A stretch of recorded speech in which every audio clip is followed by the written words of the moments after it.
Hello everybody, I'm Catriona Morten. I'm a sensory motor psychotherapist, and today what I want to talk to you about is why we need a new present moment experience to heal from trauma, and I'll explain what I mean by that.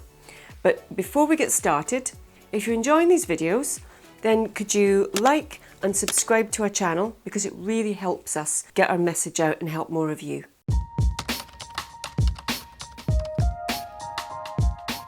So when we're working with trauma, what we have to understand about trauma is what makes it very particular and unique. It doesn't fade like a bad memory, something that happens. It actually gets sealed into and seared onto our brain in our amygdala. And what that means is it doesn't fade. Traumatic experiences, memories, flashbacks, they don't change. They'll come up as bright and vivid as they've always been. Intrusive memories and thoughts and body sensations. Sometimes we can be triggered by something that's in our amygdala that just gets a poke and goes off. And we won't have any memory, any awareness of what's just happened, apart from the way that we feel. Your nervous system will go off, your body will want to go into fight, flight or freeze, or just feel absolutely terrified, but you won't know why. And it can be quite difficult to recognise and spot that this is triggered. Your body is experiencing a traumatic episode, a reliving of a trauma that we've experienced sometimes years and years ago, but they don't fade. They're kept in this place so that we can go into that fight, flight or freeze without having to think about it, and it will potentially save our life. There's not really a way to let your brain and your amygdala know that that can now fade. It can go into a different part of our brain and just fade with time and memory. They also get really jumbled up on top of each other. One trauma memory will have another one layered on top of it. They'll be very fragmented.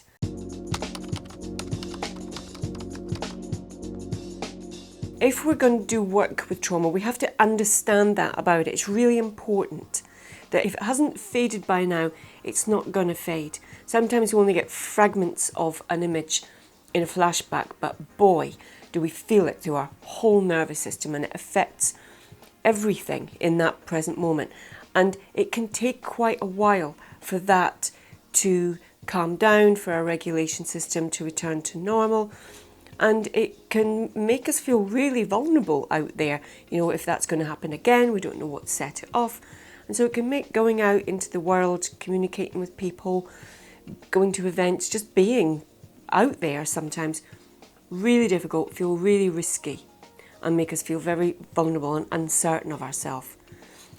If all we're going to do is talk about what happened to us, sometimes we do have memory of what happened, we know events happened, they'll be jumbly and they'll be very fragmented. But if all we're going to do is bring those memories up, talk about them, look at them, then we're just going to relive them.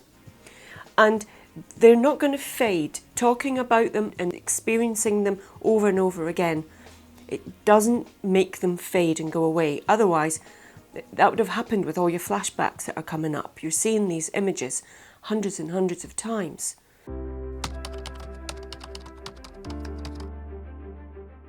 When we're working with trauma, what we have to be able to do is, one, recognise when we're triggered. So recognise the signs of what happens to you when you're triggered.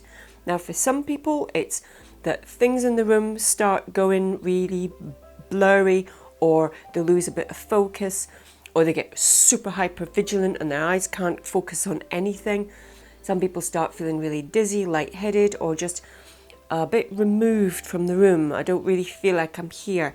Some people get all sorts of sensations in their body. Their legs might go weak and wobbly, might be really difficult to breathe, might be a really weird sensation at the back of our head or ringing in our ears. There can be a number of things, and they'll be particular to each person. When we recognise that when those things are starting to happen, we've got a trauma memory that's coming up. What's really important is that we have a foot in the past and a foot in the present. And it's the foot in the present that's going to give you that new present moment experience.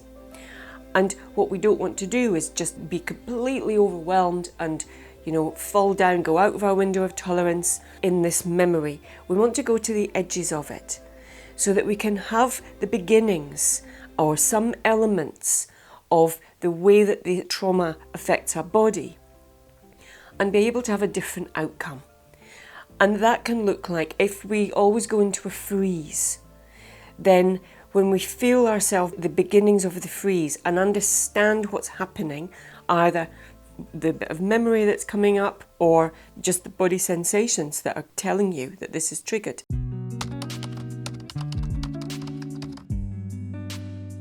It's really important that we find a way to have some movement with that freeze coming on.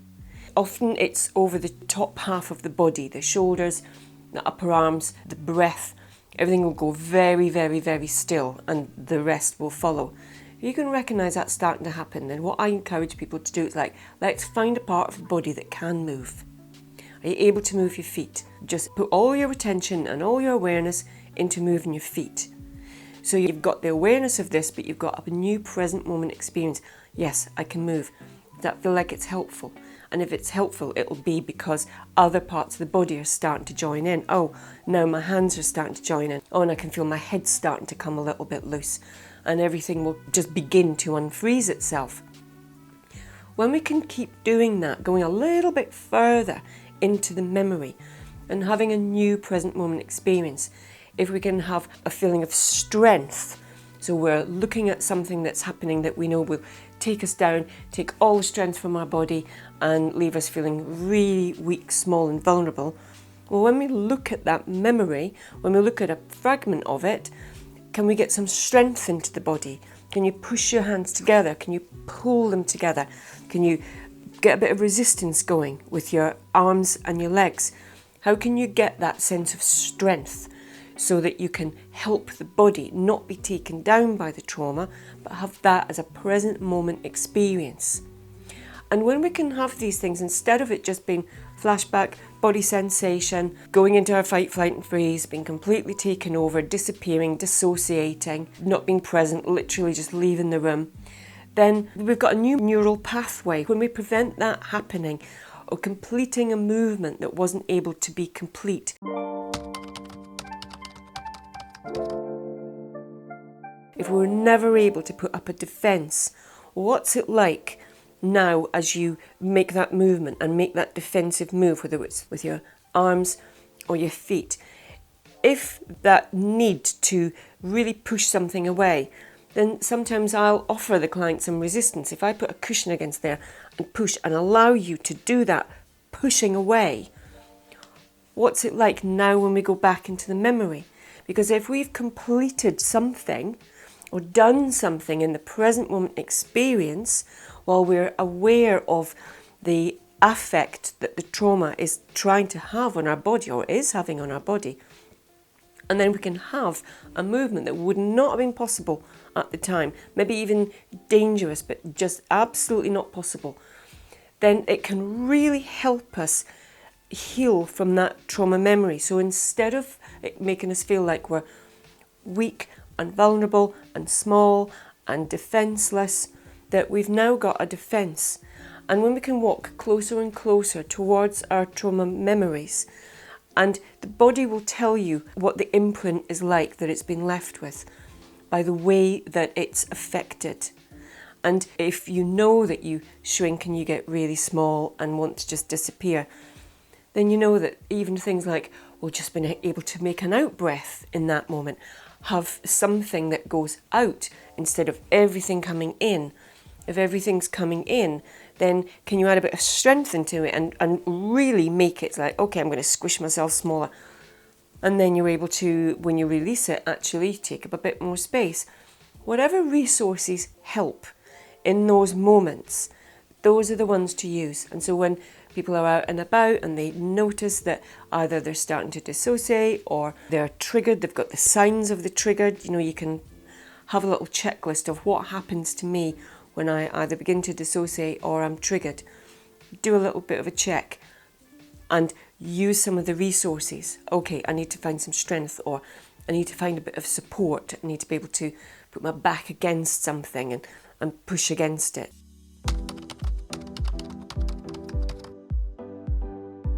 Whatever it is that was missing, we can give ourselves that thing, that support, that nurture, that strength, that movement.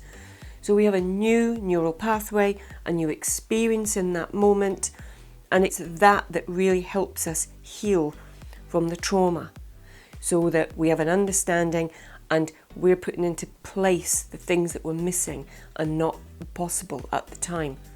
Then the traumatic memory starts to fade, and when it's really processed, we can move into a different part of our brain, the hippocampus, and it begins to fade. It goes into our memory, our library of events, things that have happened to us that don't take us down every time there's a reminder of that or a trigger from that.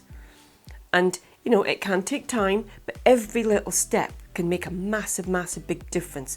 If we widen our window of tolerance just a little bit by being able to do something in that present moment, that little bit really adds a lot into our capacity and our resilience.